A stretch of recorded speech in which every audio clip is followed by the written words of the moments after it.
Hi, my name is Nanika Edwards. I am a poet, author, and artist from Trinidad and Tobago in the Southern Caribbean.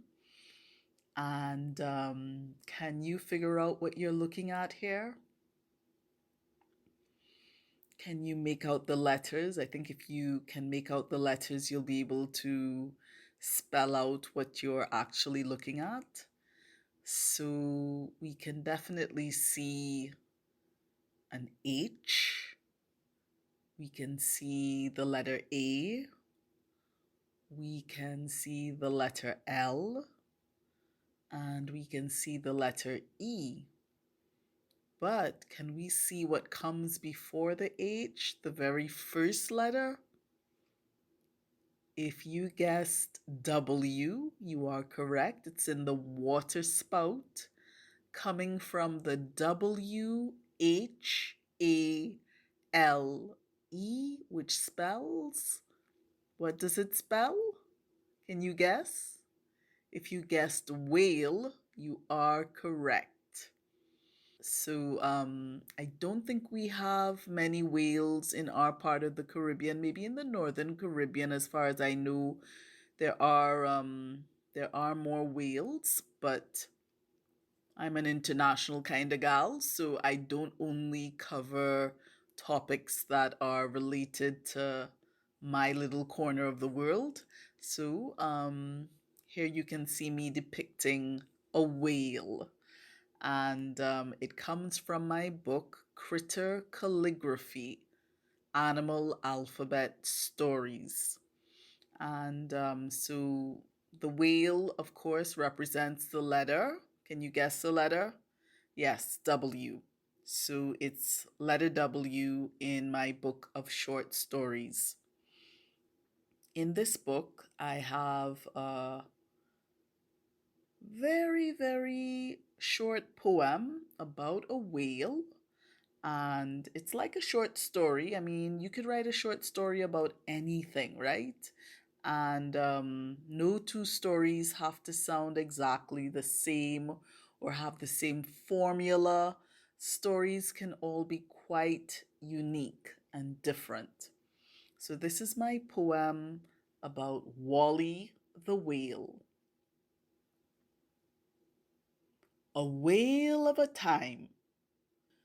Wally the whale likes having a whale of a time. He loves spouting water way up to the sky. He loves diving deep like a submarine. He loves backflipping out of water's blue green. He loves acrobating over kayaks and canoes. He loves sneaking up on people. Boo! He loves playing with his dolphin friends. He loves exploring oceans to their underwater ends. But he loves crashing birthday parties the most and raising a sweet seawater spraying toast. Okay, so that was my poem, A Whale of a Time. You can find it in my book, Critter Calligraphy Animal Alphabet Stories. Super short, super silly, super whimsy. And I'm going to leave up an image of the whale now for you to use as a reference if you would like to draw your own whale. Okay, so I'm going to tell you step by step how to do this illustration. I might do a video where I actually show you how to draw the whale step by step. But in the meantime, while I wait for everything to come together for that, I'm just going to tell you step by step visually. Okay, so you can look at the whale.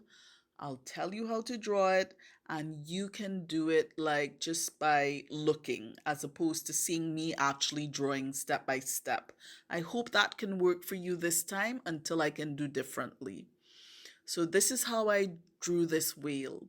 First, I started with the blue line that represents the sea or the water. So, that's step one. Then, and by the way, you can pause the video as you go step by step, okay? As I give one instruction, you can pause the video, do that, then move on to the second thing, pause the video, and so on. So the very first thing that I did was draw the blue line. And for me, it was easier to turn my paper so that it was portrait style. And what I did was I drew from the top of the page towards the bottom, or at least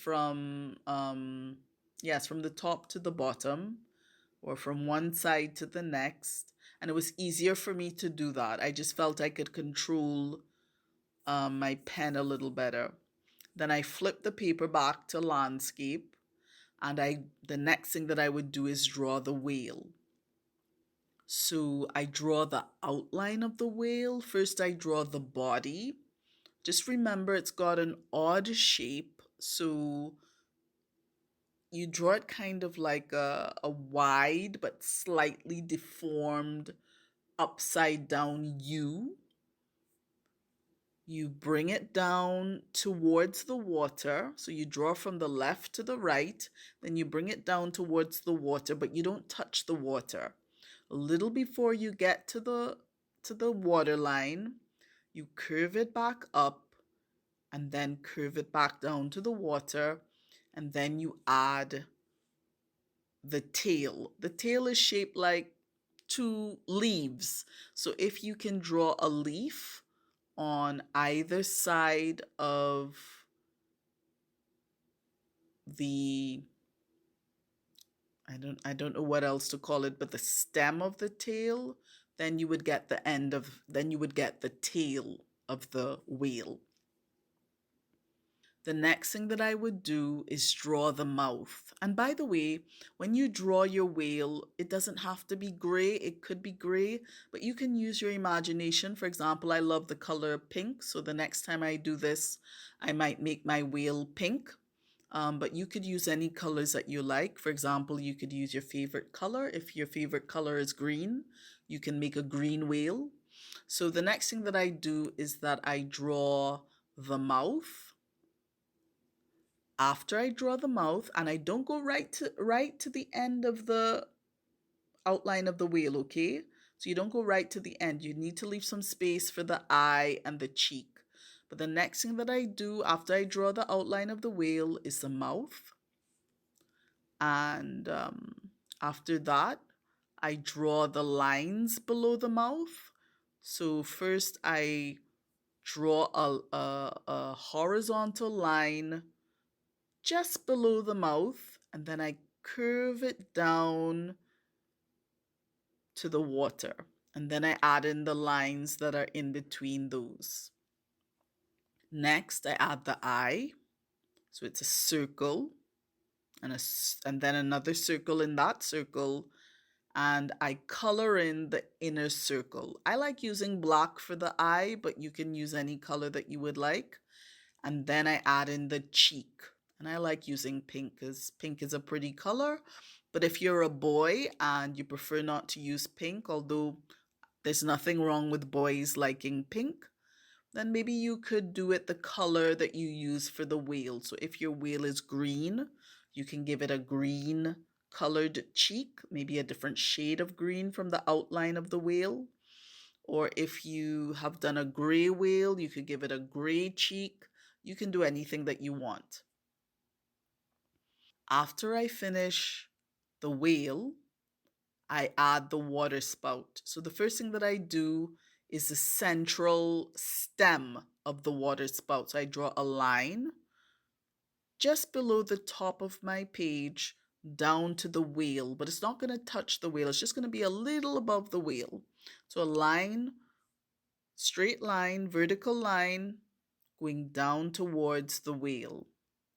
Then using blue and green to represent the water. And again, you don't have to use blue and green. You can use any colors that you want, but blue and green reminds me of water. So I used blue and green. And then you make curly lines going up that vertical line. okay, on either side. So what I do is first I do one swirly line on the right, and then I do the swirly line on the left. Then I go up, I do the swirly line on the right, and then I do the swirly line on the left. I go up, I do a third swirly line on the right, and a third swirly line on the left, and at the very top, instead of the swirly line being shaped like a W, so the first three swirly lines are shaped like a W. When I get to the top, I just make a spiral on either side. And as you can see, what I did was I matched a blue swirly line with a green swirly line. You don't have to do that if you don't want to.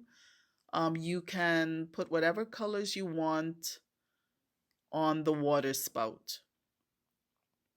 The next thing that I do after I draw those swirly lines is that I add dots, following the shape of the first three swirly lines that look like a W. So the reason why I do that is because it makes the water spout look pretty. And the other thing that it does as well is it gives the impression of splashing water. So it gives the impression of sprinkles of water that are kind of splashing, that are coming from the water spout. The next thing that I do is I draw in the remaining letters, and it's going to be kind of arcing around the wheel, almost like a natural frame with the letters. So the first thing that I do is the H, and as you can see, each letter is a different color, but again, you can do whatever you want to do. I add in the H, not making it fancy yet, just add in the H, line down, then up, around, swirl. Then I do the A, the basic outline. Then I do the L, and then I do the E. After I've done that basic outline, I'm going to go back to each letter and add in some more fancy stuff. So on the H, I add an extra line, an extra vertical line, and then I add horizontal lines between the two vertical lines, between the pink line and the green line. And then I add some dots going down the left side of the H. And I do the same thing with the A, the same thing with the L, and pretty much the same thing with the E. All right. Once I finish the letters, I do the sun. So for the sun, first I draw the biggest circle for the sun, the outer circle. Leave enough space between the A and the sun so that you can put the rays of the sun around the sun, okay? So don't put the sun too close to the A. So I do the biggest circle for the sun, then the next biggest circle on the inside, and then the smallest circle inside of that. So I've got 3 circles for the sun. After that, I add the rays of the sun, and this is how I do it. First, I do the north, then the south, then the west, then the east, and that's all green.